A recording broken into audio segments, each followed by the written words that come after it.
El Ministerio Conéctate a Jesús presenta el curso virtual Feliz para Siempre. Prepárate para el encuentro con tu Dios. Hola, soy el tío José del Ministerio Conéctate a Jesús. Estoy muy feliz de saber que estás conectado a este canal. Por ello, quiero darte un regalo sorpresa por tu asistencia. Para ello, te voy a pedir que dejes un comentario y tu correo electrónico. Bueno, eso es todo. Ahora vamos con el programa de hoy, que está buenísimo. El Ministerio Conéctate a Jesús presenta el curso virtual Feliz para Siempre. En el segmento Vidas con Objetivos. La serie Feliz para Siempre, el conflicto, capítulo 10, Progresos de la Reforma de los siglos. Páginas 171 a la 172. Uno de estos profetas aseveraba haber sido instruido por el ángel Gabriel. Un estudiante que se le unió abandonó los estudios, declarándose investido de poder por Dios mismo para exponer su palabra. Se les unieron otros, de por sí inclinados al fanatismo. Los procederes de estos iluminados crearon mucha excitación. La predicación de Lutero había hecho sentir al pueblo en todas partes la necesidad de una reforma, y algunas personas de buena fe se dejaron extraviar por las pretensiones de los nuevos profetas. Los cabecillas de este movimiento fueron a Wittenberg y expusieron sus exigencias a Melanchthon y a sus colaboradores. Decían: somos enviados por Dios para enseñar al pueblo. Hemos conversado familiarmente con Dios, y por lo tanto, sabemos lo que ha de acontecer. Para decirlo en una palabra, somos apóstoles y profetas y apelamos al doctor Lutero, y vid. Cap 7. Los reformadores estaban atónitos y perplejos. Era este un factor con que nunca habían tenido que habérselas y se hallaban sin saber qué partido tomar. Melanchthon dijo: hay en verdad espíritus extraordinarios en estos hombres, pero ¿qué espíritus serán? Por una parte debemos precavernos de contristar el espíritu de Dios, y por otra, de ser seducidos por el espíritu de Satanás, y vid. Pronto se dio a conocer el fruto de toda esta enseñanza. El pueblo fue inducido a descuidar la Biblia o a rechazarla del todo. Las escuelas se llenaron de confusión.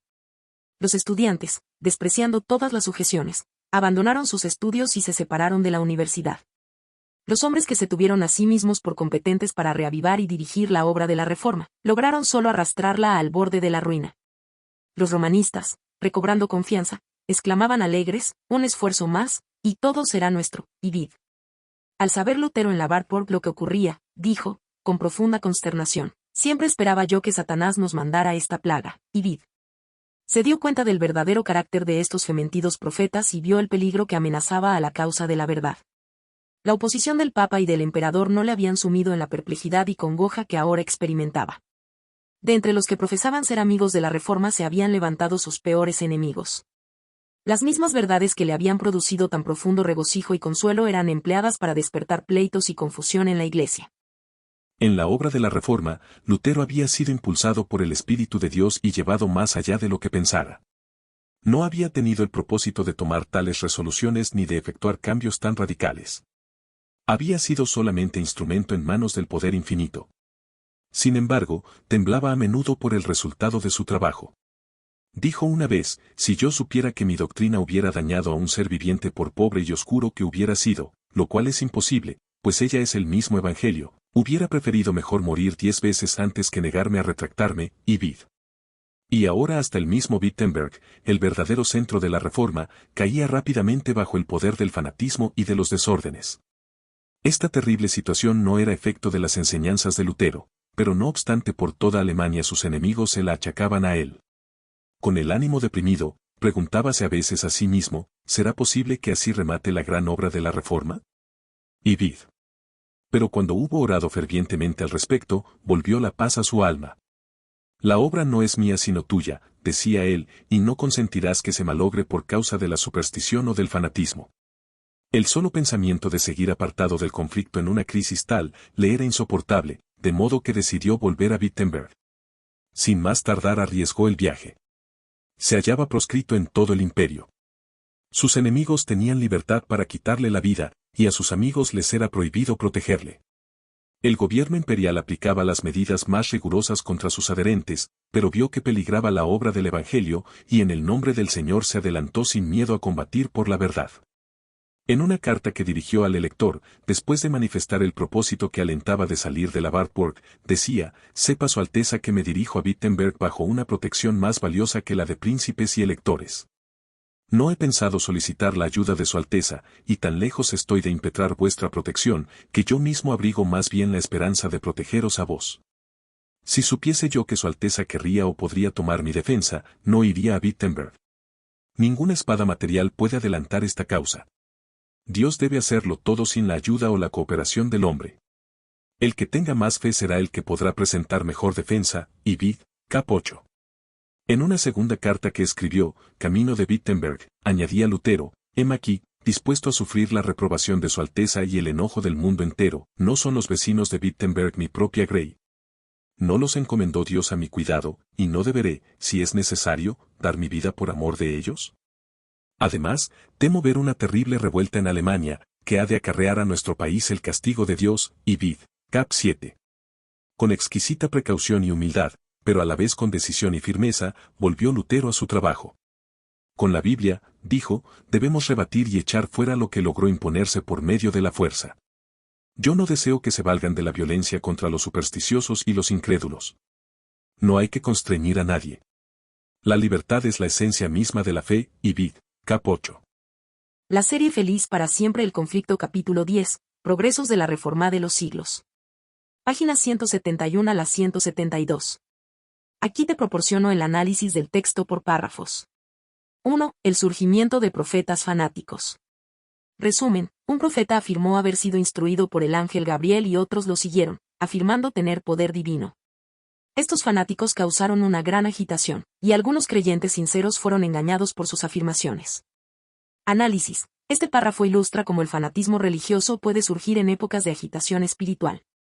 Los falsos profetas desvían la atención de la verdadera reforma y crean confusión, aprovechándose del deseo legítimo de cambio del pueblo. El fanatismo es retratado como una amenaza que desvirtúa los objetivos reformistas. 2. Los cabecillas del movimiento se enfrentan a Melanchthon.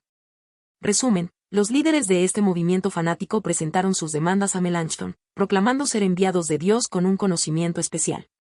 Afirmaron ser apóstoles y profetas y pidieron la aprobación de Lutero. Análisis. Este párrafo refleja la arrogancia de los falsos profetas, quienes no solo pretendían hablar en nombre de Dios, sino que también buscaban el reconocimiento de los líderes de la Reforma.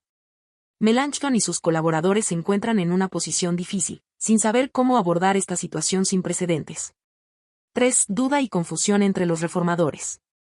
Resumen, Melanchthon y los reformadores estaban perplejos y no sabían si estaban tratando con el Espíritu de Dios o con el Espíritu de Satanás.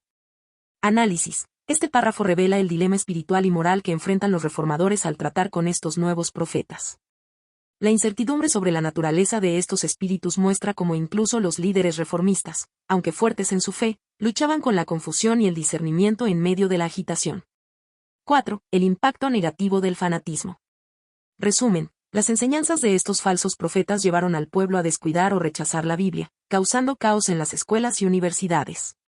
Los estudiantes abandonaron sus estudios, y el movimiento reformista fue llevado al borde de la ruina. Análisis. Aquí se destaca el daño concreto causado por el fanatismo, una subversión de la verdadera reforma basada en la Biblia, y el caos que resultó en instituciones educativas y en la sociedad. Este párrafo muestra cómo el fanatismo puede corromper incluso las obras más nobles, desestabilizando los logros de la reforma.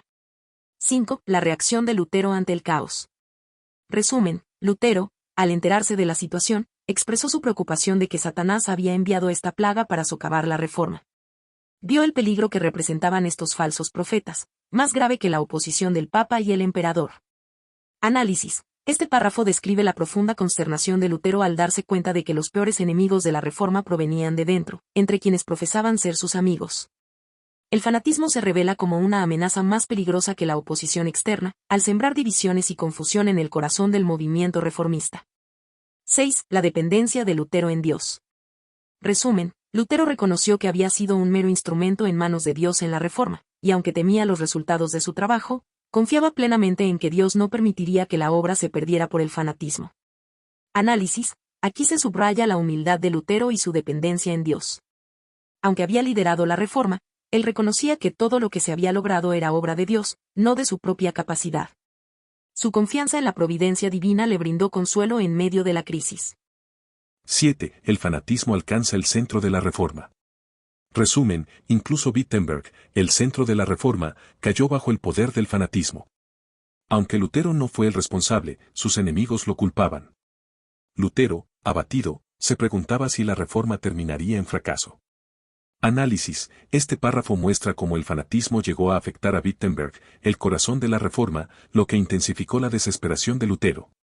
La idea de que su obra pudiera fracasar debido al fanatismo lo atormentaba, aunque el texto sugiere que los enemigos de la reforma aprovecharon la situación para desacreditar a Lutero. 8. Lutero decide regresar a Wittenberg. Resumen, Lutero, incapaz de soportar estar alejado en un momento tan crítico, decidió regresar a Wittenberg, a pesar de estar proscrito y en peligro de muerte. Confiaba en la protección de Dios, no en la de los príncipes. Análisis. Este párrafo destaca la valentía y la determinación de Lutero. A pesar de las amenazas, estaba dispuesto a arriesgar su vida por la causa de la verdad y la reforma. Su fe en Dios como su única protección subraya su convicción de que la reforma era una obra divina. 9. La carta de Lutero al elector. Resumen, en una carta al elector, Lutero expresó su confianza en la protección divina, afirmando que no buscaba la defensa de los príncipes. Su fe en Dios le daba la esperanza de proteger incluso a los príncipes. Análisis. Este párrafo refuerza la fe inquebrantable de Lutero en la soberanía de Dios. No solo confiaba en que Dios lo protegería, sino que creía que su obra podría incluso proteger a aquellos que lo apoyaban. Lutero confiaba plenamente en la capacidad de Dios para avanzar la reforma sin la intervención humana. 10. Una segunda carta de Lutero. Resumen, en otra carta, Lutero reiteró su disposición a soportar cualquier adversidad por amor a su congregación en Wittenberg, expresando también su temor por una revuelta en Alemania que podría traer el juicio de Dios. Análisis. Este párrafo resalta el sentido de responsabilidad pastoral de Lutero hacia su congregación. Su preocupación por la posible revuelta en Alemania sugiere que veía el fanatismo no solo como un problema espiritual, sino también como un potencial detonante de conflictos sociales. 11. El regreso de Lutero y su enfoque en la libertad de fe. Resumen, Lutero regresó a su trabajo con precaución, humildad y firmeza, insistiendo en que la fe no debía imponerse por la fuerza. Subrayó que la libertad era esencial para la fe. Análisis. Este párrafo concluye el texto destacando la postura de Lutero en contra de la violencia religiosa. Para él, la libertad de conciencia era fundamental en la reforma, y cualquier intento de imponer la fe mediante la fuerza estaba en contradicción con el verdadero espíritu del Evangelio.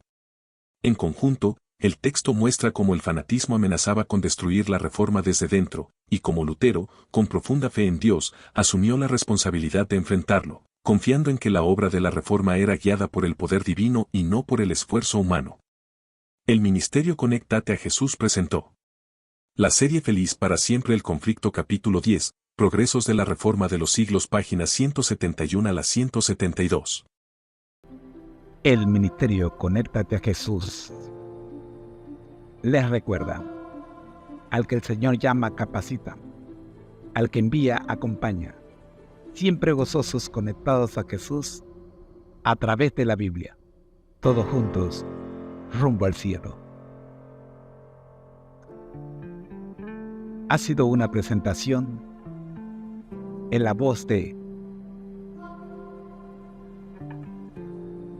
la inteligencia artificial y su hermano José Moreno, del Ministerio Conéctate a Jesús. Te esperamos mañana. Bendiciones.